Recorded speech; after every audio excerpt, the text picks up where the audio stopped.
Bonjour, aujourd'hui dans cette vidéo, nous allons nous intéresser à une technique bien souvent utilisée en chimie, la technique dite de chromatographie sur couche mince, encore appelée CCM. Alors, de quoi s'agit-il? Quelle est donc cette technique? Quel est son but?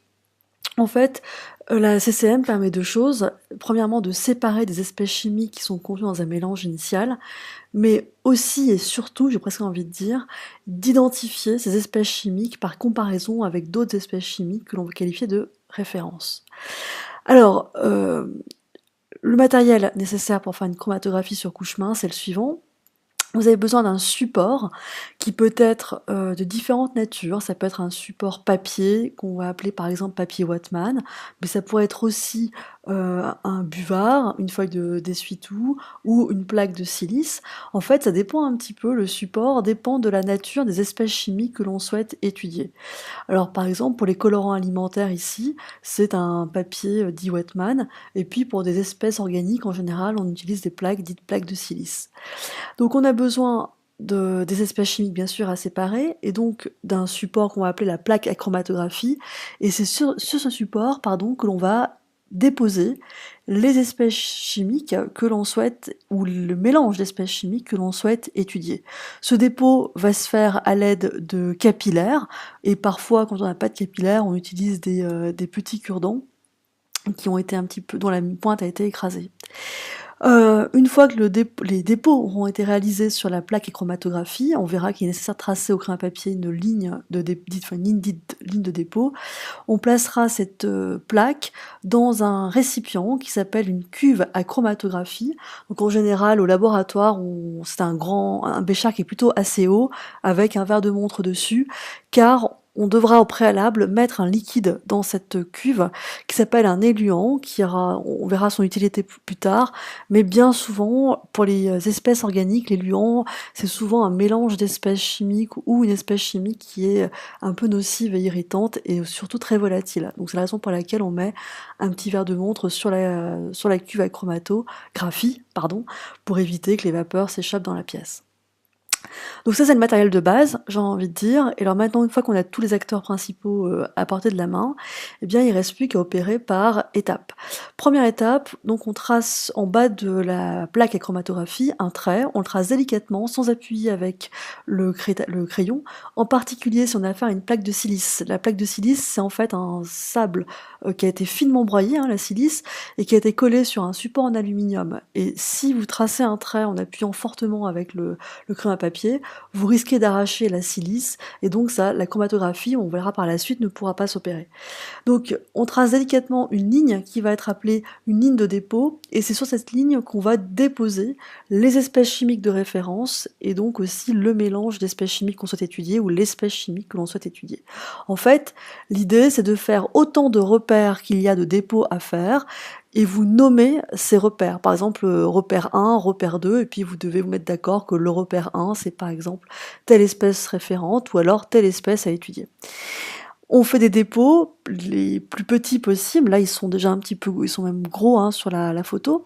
Donc, on fait des dépôts assez petits. Et très rapidement, en parallèle, en général, le binôme prépare ce qu'on appelle la cuve. Ça consiste à mettre dans la cuve un liquide qui est donc appelé éluant. La nature de l'éluant varie en fonction des espèces chimiques que l'on souhaite étudier.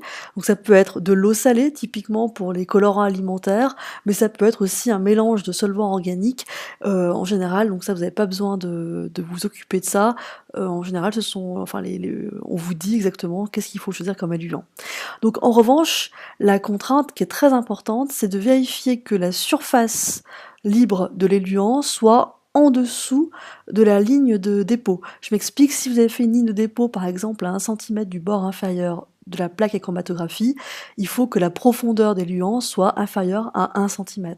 En effet, sinon, quand on va placer la plaque dans la cuve, si la ligne de dépôt est en dessous de la surface du liquide, eh bien vos espèces vont se diluer et ne montreront pas par capillarité, comme on commence à le voir ici. Donc ça, cette étape-là, où quand vous mettez la plaque dans le récipient, vous allez voir par effet de capillarité que l'éluant va commencer à monter le long de la plaque à chromatographie, entraînant ainsi avec lui les différentes espèces chimiques. C'est ce qu'on appelle la migration. Un petit peu comme, hein, vous avez une flaque d'eau entre guillemets sur une table et vous mettez un petit coin de feuille d'essuie-tout et vous voyez que le liquide monte par capillarité le long de l'essuie-tout. Alors, une petite vidéo ensuite vous présente de façon vraiment accélérée les grandes étapes. Donc là, on imagine qu'on a fait les dépôts de colorants alimentaires. Exemple ici 3, mais ça peut être 4 ou moins 2. Et puis donc, on verse l'éluant, on vérifie que la surface de l'éluant est plus basse que la ligne de dépôt. Ici, on a mis un petit cure-dent pour maintenir le papier filtre, parce qu'il est souple et donc il risque de s'affaisser pendant la migration. Donc vous voyez, en fait, ça t'a accéléré 8 fois, hein, donc c'est un peu long. Et en général, on attend que le front de l'éluant, hein, c'est-à-dire donc là où se trouve l'éluant, arrive à pratiquement 1 cm de 1 à 2 cm du bord supérieur, qui serait repéré ici par le petit cure-dent qui maintient la feuille. Une fois encore, hein, ici, le cure-dent, il est là que parce que le papier qu'on utilise comme plaque à chromatographie risque de s'affaisser dans le pot de yaourt ici, qui sert de cuve à chromatographie. En revanche, si on utilise une plaque de silice qui est rigide, on n'a pas besoin bien sûr de cure-dent. Alors, une fois que les différentes espèces migrent, il va falloir après interpréter cette migration. C'est ce qu'on appelle la révélation. La révélation, en fait, ça consiste à regarder la figure obtenue qui s'appelle un chromatogramme. Et donc, par exemple, ici, on peut constater que le dépôt 1, par exemple, contient 2 espèces chimiques puisqu'il y a 2 tâches. Et puis l'espèce numéro 2, enfin le dépôt 2, contient qu'une seule espèce chimique. Et on commentera après comment on peut interpréter ceci. Alors le seul problème, c'est qu'en fait, toutes les espèces qu'on va étudier ne sont pas colorées. Bien souvent, elles sont même incolores. Donc l'idée, c'est de déposer les dépôts, c'est évident, c'est de réaliser les dépôts, de ces espèces chimiques qui sont incolores sur la plaque à chromatographie, qui est en général une plaque de silice dans ce cas-là. La procédure reste la même, on place un fond d'éluant dans la cuve, on place la plaque, on laisse la migration se réaliser, et quand l'éluant arrive à 1 cm ou 2 du bord supérieur, on retire la plaque, et comme c'est incolore, on va pas voir les taches à l'œil nu, à la lumière en tout cas visible. Il est nécessaire de révéler, c'est donc on dit, la plaque par une autre lumière. En général, c'est une lumière ultraviolette. Donc ici, par exemple, une plaque éclairée en lumière ultraviolette, on voit une tache grise. Si on retirait la plaque, on ne verrait rien. On verrait la plaque toute blanche, la plaque de silice. Donc voici un autre exemple de plaque. Donc ça s'appelle la révélation par UV, hein, d'accord. Et il nous reste l'étape finale, c'est comment interpréter une telle plaque. En fait, il y a une double lecture, une lecture horizontale et une lecture verticale. Donc verticalement, ça correspond à la migration de l'espèce chimique ou des espèces chimiques qui étaient contenues dans le dépôt que nous allons réaliser sur la ligne de dépôt. Si vous avez plusieurs tâches, c'est qu'il y a plusieurs espèces. S'il y a une tâche, c'est qu'il y a une espèce. Ça, c'est pour la lecture verticale. Donc, par exemple, je peux dire que le dépôt 2 et 3, dépôt 2 et 3 sont constitués qu'une seule espèce car il n'y a qu'une tâche, alors que le dépôt 1 est un mélange de 2 espèces chimiques. Ensuite, il y a une lecture horizontale.